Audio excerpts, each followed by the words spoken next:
થયા પછી 2 દિવસે કેમ પ્રેસ કોન કરી? જેલ મુક્ત થયા પછી મારી માનસિક સ્થિતિ એટલી બધી સારી નહોતી, મજબૂત કે હું બોલી શકું.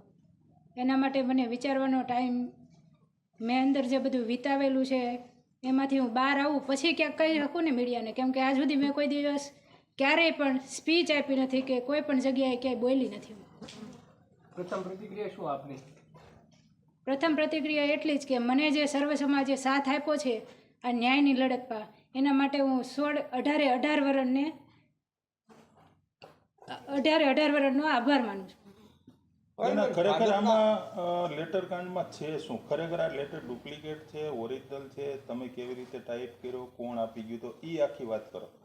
FSLમાં તપાસ કરાવી લ્યો, જે છે એ દૂધનું દૂધ ને પાણીનું પાણી થઈ જશે. તમને શું શંકા લાગે છે એમાં? FSLમાં તપાસ કરાવો એટલે ખબર પડી જ જશે શું છે આ સાચું. લેટર ટાઈપ કરવા કોણે આપ્યો હતો? FSLમાં તપાસ કરાવો, સાચું છે એ ખબર પડી જ જશે તમને. FSLમાં તપાસ કરાવો, દૂધનું દૂધ ને પાણીનું પાણી. તમને જ્યારે જામીન મળવાના હતા ત્યારે તમારા વકીલ અઢી ગુમ થઈ ગયા હતા, એનું શું કારણ? મારા વકીલ ક્યાંય ગુમ થયેલા હતા જ નહીં, મારા વકીલ ત્યાં જ હતા. બેન પછી એક આ વાત જે આવે છે, રાત્રે 12 વાગે પોલીસે આપની ધરપકડ કરી, એ વાતમાં કેટલું તથ્ય છે અને પોલીસનો વર્તાવ તમારી સાથે કેવો રહ્યો, એ આખી વાત કરો. મને શુક્રવારે હું જોબથી છૂટીને આવી ગઈ પછી 10 વાગ્યા સુધી તો અમે જનરલી જે હાલતું હોય એ ઘરનું એ બધી એ વાત કરતા હતા. અને પછી અમે લોકો બધા સૂઈ ગયા. અને સૂઈ ગયા પછી રાત્રે 12 વાગે પહેલાં આગળનો ડેલો બહુ જ પ્રેશરથી ખખડાવ્યો અને પછી આ ડેલો ખખડાવ્યો. એટલે પપ્પા ઉઠીને બહાર આવ્યા કે કોણ છે અત્યારે એમ. મને એમ હતું કે ગામનું કોઈ હશે, કંઈક છું હોય એટલે બોલાવતા હશે એમ, એવી રીતે. તો પપ્પા ઉઠીને બહાર આવ્યા, એને ડેલી ખોલી અને પછી પોલીસવાળા 3 જેન્ટ્સ અને 2 લેડીઝ આવ્યા હતા. એણે એવું કીધું કે પાયલબેન ક્યાં છે, એવી રીતે કીધું. તો પપ્પાએ કીધું સૂતા છે કે જગાડો એને. પછી મને જગાડી પપ્પાએ અને હું જાગી અને મને કે હાલો કે તમારે પોલીસ સ્ટેશને આવવાનું છે, તમને સવારે મૂકી જાઓ.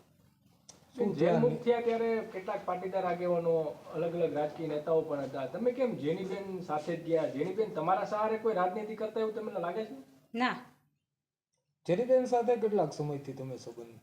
જેનીબેન સાથે હું જેનીબેનને ક્યારેય ઓળખતી નથી. કેમ કે જે રીતે ગાડીમાંથી સરઘસ નીકળ્યું એ રીતે તમે ગાડીમાં બેઠા હતા. જેનીબેન મને એક દીકરી તરીકે મદદ કરવા માટે આવ્યા હતા. મદદ માટે તો ઘણા બધા હતા લોકો પાટીદાર સમાજ. જેનીબેન, મારા ઘરે પરિસ્થિતિ એવી હતી કે મારા મમ્મી પપ્પા મને લઈ ગયા પછી ન્યા મારું શું થાય છે એ લોકોને કાંઈ ખબર જ નહોતી કે અહીંયા એ લોકોની કાંઈ પરિસ્થિતિ એવી હતી જ નહીં કે બોલી કે એ શું કરે છે મારી દીકરી. એના માટે એ સાચવવા માટે આવ્યા હતા મારા મમ્મી પપ્પાને ધ્યાન લખાવ્યો હતો. તો તમને એવું લાગ્યું કે આ ખરાબ લેટર છે તો તમે પોલીસને જાણ કેમ ન કરી? FSL તપાસ કરાવો જે છે એ સાચું આવી જશે બહાર.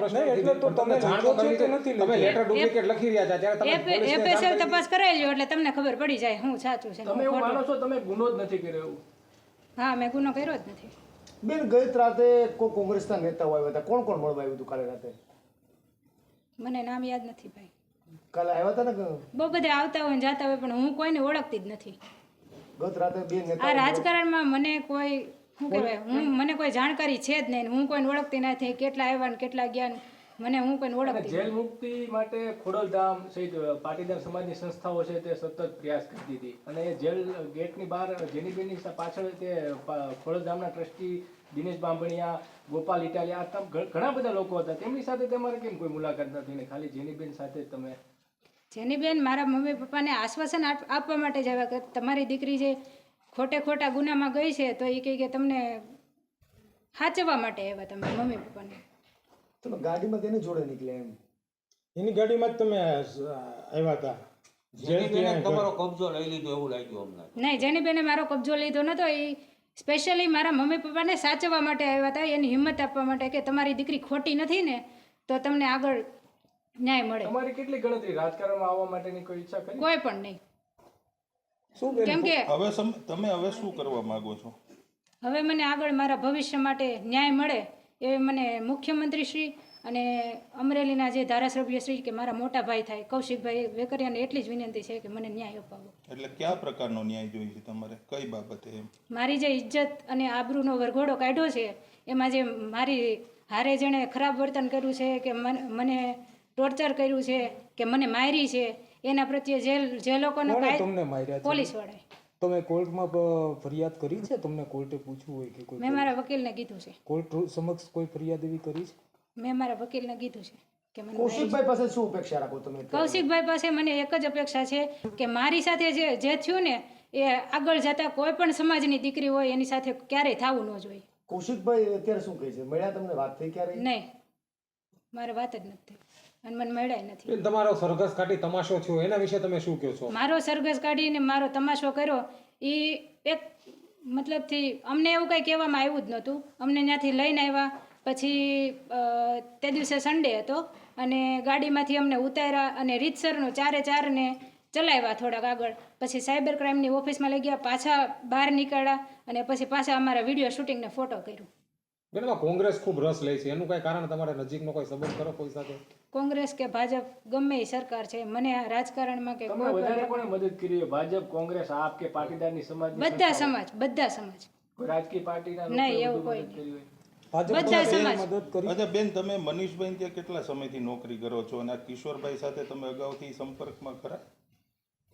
નહીં, મનીષભાઈ સાથે તો કેટલો ટાઈમથી હું નોકરી કરું છું પણ એવું કાંઈ છે નહીં. આજે ફરિયાદી જે છે કિશોરભાઈ, એ પણ આ જ ગામના છે અને એમના જ આ લેટર પેડ ઉપર જે ફરિયાદ આક્ષેપો જે થયા છે, તો શું લાગે છે આ લેટર પેડ કઈ રીતનું તો વાયરલ થયો? કોણે લખ્યો? એ મને FSL કરાવો એટલે તમને ખબર પડી જાય સાચું શું છે. હવે આ આખી ઘટના બની એનો મેં એક રાતે ત્યાંથી હું આવી પછી મેં રાત્રે બહુ વિચારીને 4 વાગ્યાથી મેં લખ્યો છે 3 પેજ. એ હું એને મોકલવા માગું છું અને તમને પણ આપીશ ઝેરોક્સ કરાવીને. મેં લખ્યું છે, હું બતાવું તમને. શું શું લખ્યું છે? થોડા શબ્દો બોલો ને. મુદ્દા શું છે? મુદ્દા દીકરીને ન્યાય મળે જ છે. તમારા હાથે જ લખ્યું છે કે કોઈ બીજા વ્યક્તિ? નહીં, મેં જ લખ્યું છે. છે કે સ્ત્રી સ્વાભિમાન અને સ્ત્રીને ક્યારેય કોઈ દિવસ આવી રીતે ઇજ્જત કોઈ દિવસ કોઈ પણ સમાજ હોય કે ગમે તે હોય આવી રીતે કોઈ દિવસ કોઈ ઇજ્જત ઉછાળે નહીં. એવું મેઇન પ્રશ્ન એ જ છે. અને કોઈ પણ દીકરીને આવી રીતે કોઈ કાંઈ થાય નહીં. જેલ મુક્ત થયા બેન ત્યારે મીડિયાએ તમને પૂછવાનો પ્રયત્ન કર્યો. જેની બેન તમને કાનમાં કહે છે કે અત્યારે રહેવા દેવો એમ, અને પછી છેલ્લે કહે છે સત્યમેવ જયતે. આપ પછી સત્યમેવ જયતે બોલો છો, એટલે એ કઈ રીતે? જેની બેન કે ને હું કરું એવું તો કાંઈ છે નહીં, કેમ કે હું એટલી સક્ષમ છું જ કે મારે શું કરવું છે ને હું મારો ડિસિઝન લઈ શકું છું. તો રાત્રે કેમ બાઇક નો આપી? રાત્રે બાઇટ મારી માનસિક સ્થિતિ એટલી બધી મજબૂત જ નહોતી કે હું કાંઈ બોલી શકું. આજે 2 દિવસ વીતી ગયા. હા, 2 દિવસ વીતી ગયા. હું રાત્રે મેં બધું વિચાર્યું અને મેં આ 3 પેજ લખ્યા છે. એ હું કૌશિકભાઈ વેકરિયા જે મારા મોટા ભાઈ તરીકે આવે અને ન્યાય મળી જાય મને. હું એની પાસે એ જ અપેક્ષા રાખું છું કે મને ન્યાય અપાવો. તમે લખાણ કરવામાં કોઈનું માર્ગદર્શન કરતા? નહીં, કોઈનું કાંઈ નહીં.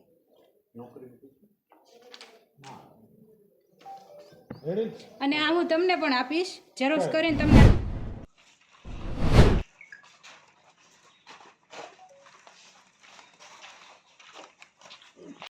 માલિક આપણા વિશે સમજવાનું છો? અહીંયા નહીં, હરેશ મને ઈશારા કરે છે. હાલો.